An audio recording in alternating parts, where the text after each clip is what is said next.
તો વાવ બેઠકની આ પેટા ચૂંટણીમાં જંગી મતો સાથે કોંગ્રેસના વિજયની સાંસદ ગેનીબેન ઠાકોરે આશા વ્યક્ત કરી। અમે જે વચન આપીએ તે પૂરા કરવાના પ્રયત્ન કરીએ છીએ। આ વિસ્તારમાં આવતા 43 સમાજ અમને વિજય અપાવશે તેવો ગેનીબેનને વિશ્વાસ છે। અમારા ઉમેદવાર જંગી લીડથી જીતશે। કોંગ્રેસ સામે ભાજપે મોટા નેતા અને આગેવાનોને મેદાને ઉતારવાની ફરજ પડી છે। આ પેટા ચૂંટણીમાં સીએમ અને પ્રધાનમંડળે આવવું પડે તેવું રાજ્યમાં પહેલીવાર બન્યું છે। મતદાન શરૂ થતાં જ કેટલીક જગ્યાએ ઈવીએમ ખોટકાયાના ગેનીબેને આક્ષેપ લગાવ્યા। અહીંના વસાણા અને સણેસરામાં ઈવીએમ ખોટકાઈ ગયા હતા। વાવ પેટા વિધાનસભાની ચૂંટણી છે ત્યારે ગેનીબેન આપણી સાથે છે, એમની સાથે વાત કરીશું। મતદાન શરૂ થઈ ગયું છે, શું કહેશો, શું માહોલ છે અને કેવી આશા છે આ વખતે? આજે 13/11/2024 રોજ વાવ વિધાનસભાની પેટા ચૂંટણીનું મતદાન યોજાઈ રહ્યું છે। આજે મતદાનનો દિવસ છે। તમામ લોકો હર્ષ ઉમંગથી મતદાન કરે અને આ લોકશાહીના પર્વની ઉજવણી કરે એવી અપીલ કરું છું। જે સમસ્યાઓ છે એ સમસ્યાને ધ્યાનમાં લઈને તમામ મતદારો આ વખતે કોંગ્રેસ પાર્ટીને આશીર્વાદ આપશે એવું અમને વાવ વિધાનસભાના મતદારો ઉપર ભરોસો છે। મતદાન શરૂ થઈ ચૂક્યું છે, પરંતુ ક્યાંક ને ક્યાંક આપણે જણાવ્યા મુજબ ક્યાંક ને ક્યાંક મશીનો ખોટવાયા હોય એવા સમાચાર સાંપડ્યા છે। ક્યાં શું મેસેજ છે? ભાભર તાલુકાનું વસાણા ગામ હોય, સનેસડા હોય, આ બે ગામોથી અમારા એજન્ટો કે અમારા આગેવાનોના ફોન આવ્યા કે બેન ઈવીએમ મશીન 50 જેટલા મતદાન થયું અને હવે સ્ટાર્ટ થતું નથી, લાઈન લાગી છે। એ ટેકનિકલ ખામી ઝડપી દૂર થાય અને મતદારો શાંતિમય વાતાવરણમાં મતદાન કરે એવું પ્રશાસન, વહીવટીતંત્ર એ પ્રકારની વ્યવસ્થા કરે એવી અપેક્ષા રાખું। કયા મુદ્દા છે કે જેના કારણે આપના ઉમેદવારની જીતની આશા રાખો છો?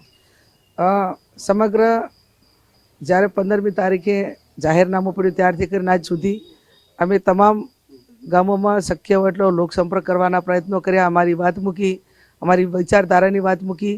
ગુજરાતની જે સમસ્યાઓ છે એ તમામ પ્રકારની સમસ્યાઓ જે 30 વર્ષ શાસન પ્રશાસનમાં હોવા છતાં નથી થયા, એ લોકોને આખું પ્રધાનમંડળ ઉતારી દેવું પડે, મુખ્યમંત્રીને આવવું પડે, બંધારણીય હોદ્દાવાળા લોકોને ખુલ્લે આમ જાહેર સ્ટેજ ઉપરથી ભાષણ કરવા પડે છે।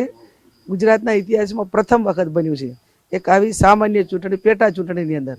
અને પેટા ચૂંટણીની અંદર જ્યારે આ લોકોએ આવડું મોટું પેલું કરવાનું કર્યું હોય, વહીવટી તંત્રએ સત્તાનો દુરુપયોગ કરીને મતદારોને બાનમાં લેવાનું કર્યું હોય, પણ છતાં આ વખતે 2017 હોય, 22 હોય અને આ બાય ઇલેક્શનમાં કોંગ્રેસ પાર્ટીને આશીર્વાદ આપ્યા છે અને આ વખતે પણ આપશે। આપના ઉમેદવારની જીતની આશા તો આપ વ્યક્ત કરો છો, તમને કયા એવા મુદ્દાથી તમને એવું લાગે તમારો ઉમેદવાર તો જીતશે પણ સામેનાને હાર મળશે? સૌપ્રથમ તો લોકોને ખબર છે કે અમે જેટલું કમિટમેન્ટ કરીએ એટલું કામ કરવા માટેના પ્રયત્નો કરીએ છીએ। સામે ઉમેદવાર વતી કોઈ એવું એમને સ્વતંત્રતા નથી કે જે બોલી શકે અથવા તો કરી શકે। એટલે એક કોઈ પણ આગેવાન હોય, કોઈ પણ નેતા હોય તો એના મતદારો ઉપર કેટલો ભરોસો કેળવી શકે, ચાહે પ્રોટેક્શનની વાત હોય કે એમના લોકો વચ્ચે રહેવાનું હોય। લોકોને ખબર છે મતદારોને કે અમે હારીએ તો એમની વચ્ચે છે, જીતીએ તો એમની વચ્ચે છે। એટલે અમે અમારી વાત જે વિગતથી મતદારોને મૂકી છે। જાતિ સમીકરણની વાત હોય, ઇતર સમાજનો આ વખતનો જે એક એમની મત આપવા માટેની લાગણી છે એ ક્યાંક ને ક્યાંક કોંગ્રેસના ઉમેદવાર તરફી વધારે છે। એટલે તમામ એંગલથી અમે જોઈએ તો વાવ વિધાનસભાના 43 જેટલા સમાજો આવે છે। એ 43 જેટલા સમાજોના અલગ અલગ સંમેલન કરીને એમને અપીલ કરી છે, વિનંતી કરી છે, એટલે એમને મતદાન કરી અને વિજય અપાવશે।